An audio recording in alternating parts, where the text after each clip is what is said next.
All right, today we are talking about crossing the line.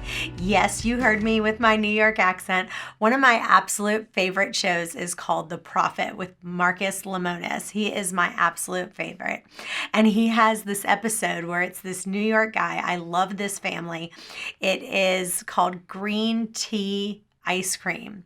And the guy says the father and son are having this big fallout. And you have to watch the clip. And he's like, you're crossing the line between father and boss. You have to watch my son saying it and then watch them say it. Take a look. You're crossing the line between father and boss. You are strangling the business. Back up. You're crossing the line between father and boss. What is crossing the line? What we're talking about today is when you start bounding on the teeter-totter of sinning and you justify that you're not really doing it. So today we're looking at Exodus. Exodus is one of my favorite chapters in all the Bible. So we're in Exodus 4:18. Now, before I do, let me give you a little bit of background. What's going on here? So right before this, God met Moses at the burning bush, and Moses gives God all these excuses of why he can't do what God wants him to do. So God says, I want you to go into Egypt and I want you to get my people out, and you are the guy to do it. And Moses is like, I can't do it, gives all these excuses, and that's where we pick up. So finally he agrees to do it, and now Moses says, okay, I'm going to Egypt. Let's take a look. Exodus 4:18. Then Moses went back to Jethro, his father-in-law, and said to him, let me return to my own people in Egypt to see if any of them are still alive. Jethro said, go, and I wish you well. Now the Lord had said to Moses in Midian, go back to Egypt, for all those who wanted to kill you are dead. So Moses took his wife and sons, put them on a donkey, and started back to Egypt. And he took the staff of God in his hand. Let's jump to verse 24. At a lodging place on the way, the Lord met Moses and was about to kill him. So this is probably one of the most juiciest parts of the Bible. Lots of pastors, they just skip right over this because we're talking about circumcision. Verse 25. But Zipporah took a flint knife, cut off her son's foreskin, and touched Moses' feet with it. Surely you are a bridegroom of blood to me, she said. So the Lord let him alone. At that time, she said, bridegroom of blood, referring to circumcision. So what's going on here? First of all, this son that she just circumcised was not a baby. Her son Gershom was in his 20s. And she literally, imagine a 20-year-old guy, and all of a sudden the mom's like, come here, give me your wiener, and cuts off his foreskin and throws it on Moses' feet. This is what's happening here, guys. The Bible is juicier than you guys think. All right, so God was about to kill Moses, and you're like, why? Well, the reason was, Moses had failed to circumcise his son. Moses knew about circumcision and he knew he was required to do it. He just didn't do it. And so every Jewish father was supposed to do this. And so let's look at Genesis 17:13. It says, whether born in your household or bought with your money, they must be circumcised. My covenant in your flesh is to be an everlasting covenant, meaning this is supposed to be everlasting. We're not talking about a covenant right now. This is an everlasting covenant. So I'm just taking a guess here, but probably he married Zipporah, and she's not Jewish. And she was like, oh, I don't want to have my baby be circumcised. Let's just not do it. And apparently he listened to her, and they didn't circumcise his son. So he was in direct disobedience in his life. And God was like, look, if I want to take you to where I need you to go and I want you to lead your people, I need you in full obedience. Let's talk about obedience for just a second. I think it's probably one of the least liked words in the English language, right up there with like taxes, It's like people just don't they don't like it. Everyone's like, especially now, it's like, do what you want, do how you feel, whatever you feel like doing. So when my son was younger, there was this song that he came home. It's my favorite song. My son has gone to Norfolk Christian School ever since he was 3 years old. And there's my favorite song. I will sing it for you. But it goes, I will obey right away. I will obey right away.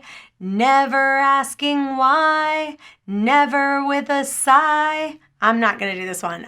We'll let him do it. So, because I can't sing. So we'll just... Let's let him do it. I will obey right away. I will obey right away. Never with a sigh, never asking why. I will obey right away. Every time he was being disobedient, I would start singing, I will obey right away, right? I would just start singing that, and then he would be like, okay, Mom, I'll start doing that. Now, wouldn't it be nice if every time we started disobeying, that little song would pop up, right? So I want to talk to you honestly about an area of my life that I feel like I have been disobedient in. Obviously, when I was, 40 pounds ago, I was overeating more than I should have. And on my hunger scale, I'll show you a picture of my hunger scale here. But one of the things that we talk about is you should stop eating at a level 4. That's when you are full. And so for me, even though I wasn't getting to Thanksgiving Day full, I felt like I was still eating at a 4.1 or a 4.2. I was crossing the line just a little bit. And the thing is, that's where we have to be really careful because God wants total obedience from us.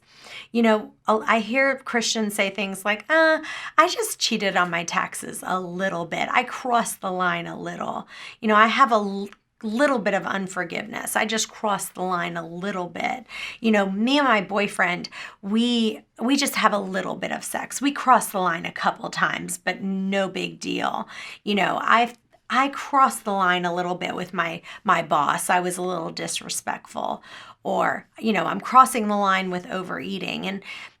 And the thing is, what makes God's heart smile is when we are in full obedience. I want to tell you about a story about one of my friends. I had loaned her, I lived in Annandale, Virginia, when I was younger, and she had borrowed like this white suit jacket. And she had called me like 3 years later, and she was like, I feel like the Holy Spirit was really telling me I needed to return that white suit jacket of yours. And I was like, oh my gosh, just keep it. I was like, I forgot all about that. You don't need to give it back to me. And she was like, absolutely not. The Holy Spirit has been talking to me about this for years. And I just was like, I kind of said the same thing. Like, well, I don't really need to return it. She's probably not interested in that jacket suit anymore. And she wears black only now. Like, I really wear black all the time. And so it's like, what do I need with a white suit jacket? I'm probably not going to wear it. But she was like, no, I'm FedExing this to you right now. And she's like, I just felt like after I did that, God really blessed my life because it was like something that I was just, for whatever reason, I was just too lazy to like send it back and didn't think it was a big deal. But things like that are things that we just need to go, what are these little things that we're just like crossing the line? And we need to make sure that in everything we're doing, we're not crossing the line. Let me tell you one of my songs that I heard when I was younger at church. It's by Keith Green, and it's called To Obey is Better Than Sacrifice. And I'll just tell you some of the lines in it. He says, I don't need your money. I want your life. Another line is, to obey is better than sacrifice. I want more than Sunday and Wednesday nights. And I can't help weeping of how it might be if you keep on ignoring my words. And I think that people just, they substitute praying for obeying. And it's like, oh, I need to, like, this is a perfect example. They're like, oh, I just need to pray about losing weight. Well, yeah, you need to pray about losing weight, but you also need to obey. You're the one stuffing your face with the ice cream. Like, at some point you have to go, no, I'm just not going to do that anymore. And it's like you're going to create boundaries to the place where it's like, yeah, if I want ice cream, I can have a couple bites of ice cream, but then I'm physically going to go. If I don't have the self-control to do it, I need to go take that thing of ice cream as soon as I've had a couple bites and throw it in the outside trash can so I won't get it again, right? Or I need to melt it to the point that I won't eat it again. And so instead of praying more, and I'm not telling you not to pray, don't hear me say that. I'm just saying step one is we need to fully obey. Then we need to fully pray. So the last passage that I'll share with you in 1 Samuel 15, let's look at verse 3. It says, now go attack the Amalekites and totally destroy all that belongs to them. Do not spare them. Put to death men and women, children and infants, cattle and sheep, camels and donkeys. So the Lord told Saul that he needed to get rid of everything. He wanted to get rid of the women, the children, the cattle, and the sheep. And then what happened was Saul kept some of the sheep. It says, verse 9, but Saul and the army spared Agag and the best of the sheep and the cattle, the fat calves and lambs, everything that was good. These they were unwilling to destroy completely, but everything that was despised and weak, they totally destroyed. So they basically half listened. And that's what some of us do all the time. It's like we're doing part of it, but we're not doing all of it. And it says, but Samuel replied, does the Lord delight in burnt offerings and sacrifices as much as in obeying the Lord? To obey is better than sacrifice, and to heed is better than the fat of rams. And it's like, if God tells us to get rid of all of it, then we need to fully obey.